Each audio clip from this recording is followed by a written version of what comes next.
بسم الله الرحمن الرحيم. الحمد لله رب العالمين والعاقبة للمتقين والصلاة والسلام على أشرف الأنبياء والمرسلين ومن تبعهم بإحسان وإيمان إلى يوم الدين وبعد. سورة البقرة آیت نمبر 239. اعوذ باللہ من الشیطان الرجیم فإن خفتم فرجالا أو ركبانا. اگر تم خوف میں مبتلا ہو تو پیدل چلتے ہوئے یا سوار ہو کر. فَإِذَا أَمِنْتُمْ، اور جب تم امن میں آ جاؤ، فَاذْكُرُوا اللَّهَ، تو اللہ کا ذکر کرو، كَمَا عَلَّمَكُمْ، جیسے کہ اللہ تعالیٰ نے تم کو سکھایا، مَا لَمْ تَكُونُوا تَعْلَمُونَ، وہ کہ جو تم نہیں جانتے تھے. اس آیت کا تعلق بھی پچھلی آیت کے ساتھ ہے کہ اللہ تعالیٰ نے ازدواجی احکامات، میاں بیوی کے متعلق جو احکامات ہیں ان کے بیان کے درمیان یہ آیات رکھی کہ نماز کی حفاظت کرنا، اور خاص طور پر عصر کی نماز کی حفاظت کرنا، اور اللہ کے لیے فرما برداری نماز میں اختیار کرنا. تو اس کے ساتھ ہی ایک اور حکم بتا دیا گیا، اور اس کو کہتے ہیں صلاۃ الخوف. صلاۃ الخوف، اور وہ یہ ہے کہ جب خدشہ ہو، خوف ہو دشمن کا، دشمن کے حملے کا، اور انسان ہو بھی میدان جنگ میں، یا اپنے گھر میں نہ ہو، یا مسجد میں نہ ہو، یا کوئی ایسی جگہ موجود نہ ہو جہاں پر وہ امن اور سکون سے نماز پڑھ سکے، تو پھر نماز کیا چھوڑ دی جائے گی یا پڑھی جائے گی؟ چھوڑی نہیں جائے گی. نماز کا چھوڑنا نہیں ہے. اگر نماز، اس لیے اہل علم جو یہ کہتے ہیں کہ نماز کو چھوڑنا کفر ہے، وہ یہ کہتے ہیں کہ اگر اس میں کوئی گنجائش ہوتی تو کم از کم میدان جنگ میں معاف ہوتی. میدان جنگ میں بھی معاف نہیں ہے، جتنا بھی خوف کچھ بھی ہو. لیکن اس میں آسانی کر دی گئی، وہ یہ کہ فَإِنْ خِفْتُمْ فَرِجَالًا، اگر تم خوف میں مبتلا ہو گئے ہو، دشمن کا خوف ہے، حملے کا خوف ہے، تو پیدل چلتے ہوئے نماز پڑھ لو. پیدل چلنے میں اب نہ قبلے کا خیال ہوگا، نہ اس میں رکوع ہو سکے گا، نہ اس میں سجدہ ہو سکے گا پیدل چلتے ہوئے. اور رکبانہ، یا سواری پر سوار ہو تب پڑھ لو. سواری پر سوار ہو چلیں، اس میں شاید کسی طرح سے تھوڑا سا سر جھکا کر اور مزید سر جھکا کر رکوع اور سجدہ کر لیا جائے. لیکن پیدل چلتے ہوئے تو یہ کرنا ممکن نہیں ہے. تو جس طرح سے ممکن ہو اس طرح سے نماز پڑھ لی جائے، جتنا ممکن ہو. پیدل چلتے ہوئے اگر دیکھا جائے کہ اتنی فرصت ہے کہ رکوع ہو سکتا ہے تو رکوع کر لیا جائے، ورنہ رہنے دیا جائے. اور اگر یہ محسوس ہو کہ پیدل چل رہے ہیں اور اس میں سجدہ کیا جا سکتا ہے تو سجدہ کر لیا جائے، ورنہ رہنے دیا جائے.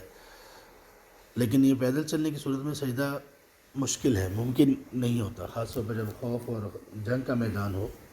تو پیدل چلنے کا مطلب یہ ہے کہ آدمی کبھی یہاں سے وہاں موومنٹ اس کی چل رہی ہے، کبھی یہاں سے وہاں جا رہا ہے، وہاں سے یہاں آ رہا ہے دشمن کو کے مقابلے کے سلسلے میں. تو پھر یہ چیز ممکن نہیں رہتی کبھی. ہاں البتہ یہ ہے کہ اگر حالات کچھ ایسے ہوں، آگے سورہ النساء میں ہم پڑھیں گے، وہاں مزید اس کا صلاۃ الخوف کے کچھ صورتیں بیان کی گئی ہیں کہ اگر دشمن آمنے سامنے، تم اور دشمن آمنے سامنے ہو اور ابھی جنگ نہیں ہو رہی، تو پھر تم کس طرح نماز پڑھو گے؟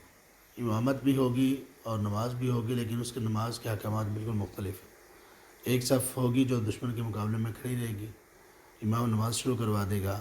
ایک جو صف ہوگی یا ایک گروہ، وہ نماز پڑھ لے گا ایک رکعت پڑھنے کے بعد اپنی ایک رکعت پڑھ کے وہ نماز سے سلام پھیر کے چلا جائے گا.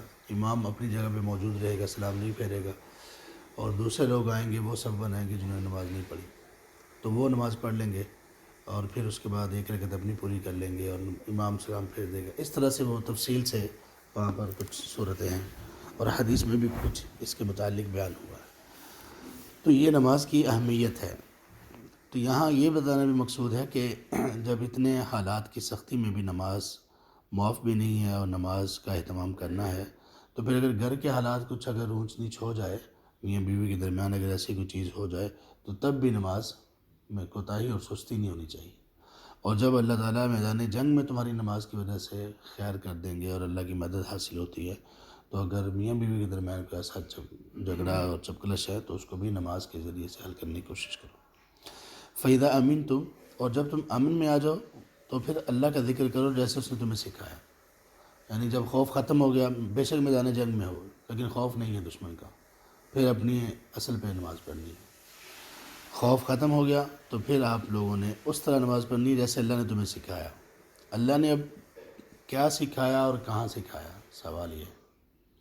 یہاں پہ یہ کہا جا رہا ہے کہ تم جب امن میں آ جاؤ تو پھر اللہ کا ذکر ایسے کرو۔ یہاں اللہ کے ذکر سے مراد ہے نماز، اور اس کے علاوہ باقی بھی ہر طرح کا ذکر اس میں آ جاتا ہے، لیکن یہاں پہ نماز سب سے مقدم ہے اس سے ذکر میں۔ تو اللہ کا ذکر کرو جیسے اس نے تمہیں سکھایا۔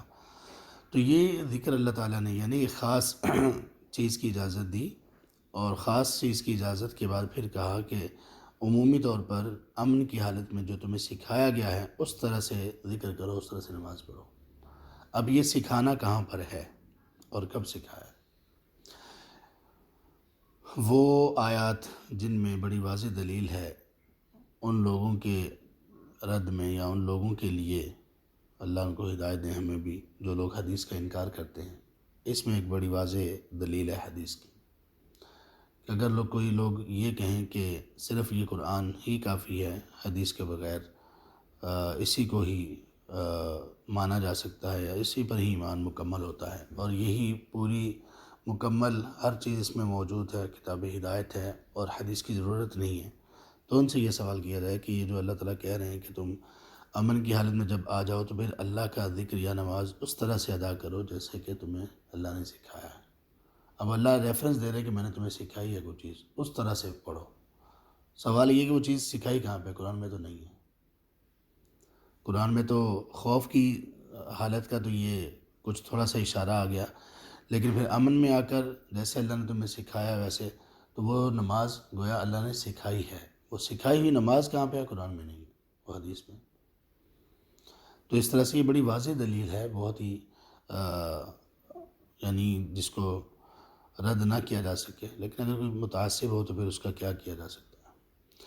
تو فاذکروا اللہ کما علمکم، تم اللہ تعالیٰ کو یاد کرو یا نماز پڑھو جیسے اللہ نے تمہیں سکھایا، ما لم تکونوا تعلمون، جیسے کہ تم نہیں جانتے تھے۔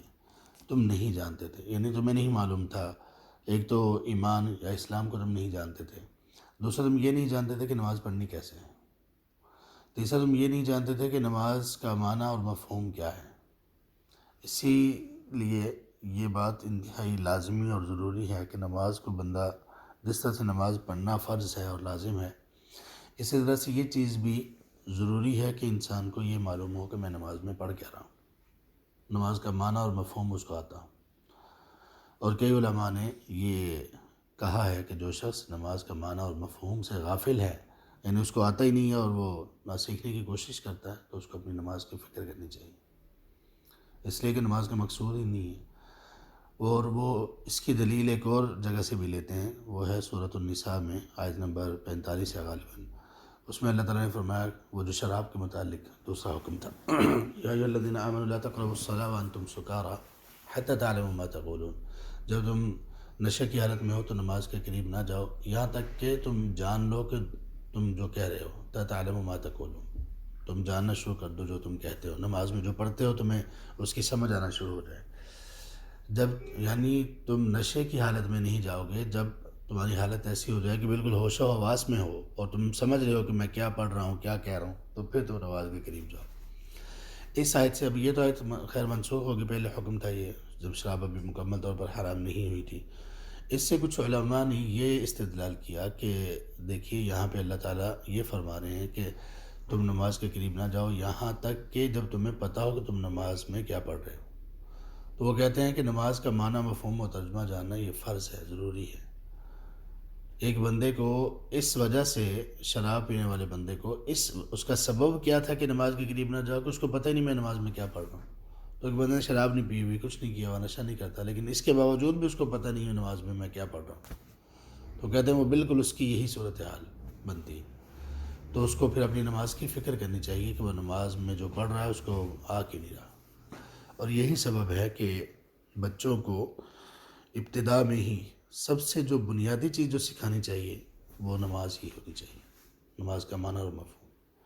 اور جن والدین نے اس کا اہتمام نہیں کیا، ڈر ہے، خدشہ ہے کہ اللہ تعالیٰ کے یہاں وہ کہیں مجرم نہ ہو، کیونکہ دنیا کی ساری تعلیمات ایک طرف ہوں، بے شک کوئی پڑھ لکھ کر بہت ہی بڑا نام، بہت ہی بڑا کام اور پروفیشن مل جائے، لیکن اگر نماز کا معنی اور مفہوم سے غافل ہے تو یہ تعلیم نہیں ہے۔ تعلیم وہی ہے جو اللہ تعالیٰ نے آسمانوں سے نازل کی ہے۔ اس لیے یونیورسٹی میں پڑھاتے ہوئے بھی میں نے یہ دیکھا بہت سارے بچوں کو، بلکہ اکثریت 98% تقریباً ان کو نماز کا کچھ پتہ ہی نہیں ہوتا، معنی مفہوم پتہ نہیں ہوتا۔ جب معنی مفہوم پتہ نہیں ہوتا تو نماز میں غور اور فکر نہیں ہوتا، خشوع و خضوع نہیں ہوتا، خشوع و خضوع نہیں ہوتا نماز میں کوئی لذت نہیں ہوتی، یہ سب چیزیں ہوتی ہیں۔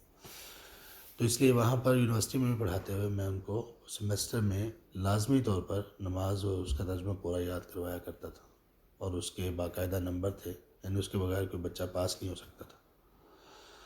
تو اس کا الحمدللہ فائدہ بہت زیادہ ہوتا تھا، بچے خود بھی کہتے تھے کہ ہمیں تو معلوم ہی نہیں تھا کہ نماز چیز کیا ہے اور کیا اس کی صورتحال ہے اور کیا ہم اس میں پڑھتے ہیں۔ تو اس لیے یہ چیزیں بنیادی ہونی چاہیے۔ بڑے بھی یہاں تک کہ جو لوگ نماز پڑھنے والے ہیں، جو نماز پڑھنے والے ہیں، وہ نماز کے اگر ان کو بھی معنی مفہوم کا کوئی ہے تھوڑا سا کہ وہ نہیں سمجھتے ابھی، تو ان کو فوراً پہلے نماز سیکھنی چاہیے، باقاعدہ نماز سیکھنی چاہیے۔ اللہ تعالیٰ ہمیں اس کی توفیق نصیب کریں، اور اللہ تعالیٰ ہمیں خیر و عافیت سے رکھیں اور نماز میں استقامت نصیب کریں۔ آمین یا رب العالمین۔ سبحانک اللہم و بحمدک، اشہد ان لا الہ الا انت، استغفرک۔